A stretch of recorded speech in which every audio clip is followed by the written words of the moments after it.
దేవునికి స్తోత్రం. ప్రియమైన వారలారా, రక్షకుడును ప్రభు అయిన యేసుక్రీస్తు వారి నామంలో మీకు శుభములు వందనాలు తెలియజేస్తూ ఉన్నాం. దేవుడు మిమ్మలను, మీ బిడ్డలను, మీ కుటుంబములను దీవించి ఆశీర్వదించునుగాక. ఆమెన్. God bless you. దేవునికి స్తోత్రం. హల్లెలూయా. ప్రియమైన దేవుని పిల్లలారా, ఒకప్పుడు మనమందరము అన్యజనులమే. ఒకప్పుడు మనము దేవుని బిడ్డలము కాము.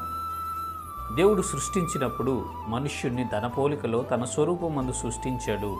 తనకు కుమారుడిగా ఏర్పాటు చేసుకుని అధికారం ఇచ్చాడు సృష్టి మీద. అయితే మనుష్యుడు ఆజ్ఞను అతిక్రమించడం వలన పాపము జరిగింది. పాపం వలన మరణం వచ్చి మనము దేవునికి దూరంగా అయిపోయి దేవుని బిడ్డలుగా కాక దేవునికి శత్రువులుగా మనము మార్చబడ్డామండి.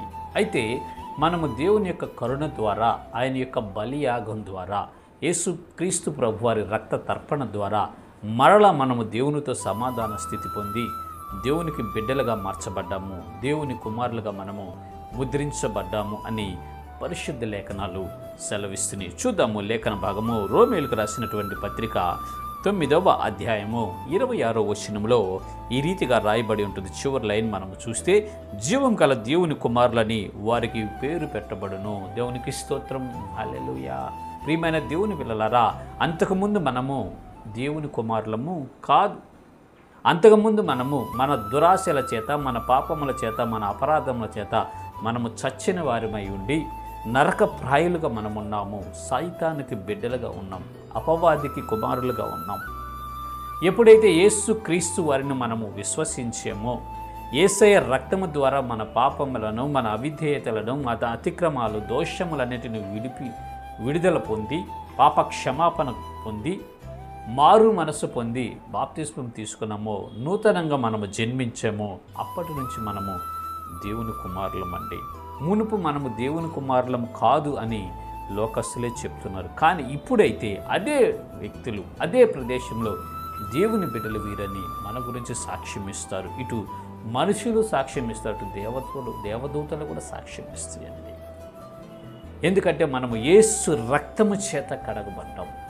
ఏ మనుష్యుడైతే యేసయ్య రక్తము చేత కడగబడతాడో, యేసయ్యను తన సొంత రక్షకుడిగా అంగీకరిస్తాడో, యేసు ప్రభువారిని ధరించుకుంటాడో, మారు మనస్సు పొంది పశ్చాత్తాప్తులై తన పాపములన్నీ విడిచిపెట్టి, పాత జీవితం అంతా విడిచిపెట్టి నూతనంగా జన్మిస్తారో వారు మాత్రమే దేవుని కుమారులు అనబడతారు. ప్రియమైన దేవుని పిల్లలారా, మునుపు మనము దేవుని పిల్లలము కాదు.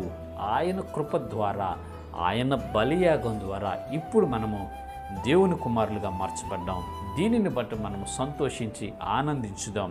ఆయన ఇచ్చినటువంటి కట్టడలు, ఆజ్ఞలు, విధులను అనుసరించి నడుచుకొనుచు ఈ విశ్వాసయాత్రను ముందుకు కొనసాగించుకొని పరలోక రాజ్యం చేరుకుందాం. ఇచ్చి కృప దేవుడు మనందరికీ కలుగు చేయనుగాక.